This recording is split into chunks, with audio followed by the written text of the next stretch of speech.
Američki predsjednik Donald Trump preneo je francuskom kolegi Emmanuelu Macronu da mora hitno zauzdati kosovske Albance, poslije čega je u Parizu organizovan iznenadni sastanak predsjednika Srbije Aleksandra Vučića i predsjednika Kosova Hašima Tačija.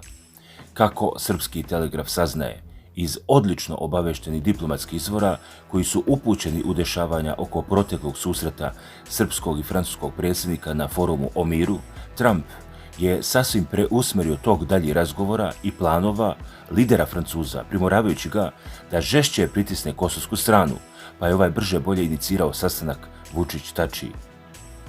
Ako bismo Trumpovu poruku izrekli slobodnim jezikom, koji se on donekle i služi u svom javnom obraćanju, može se reći da je prvi čovjek Bele kuće preneo Macronu da je krajnje vrijeme da se počne sa zavrtanjem ušiju Prištini.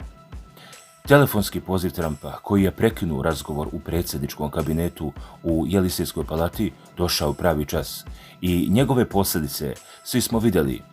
Hitan briefing Vučića i Tačija pod nadzorom Macrona bio je iznenađenje za sve, navodi diplomatski izvor.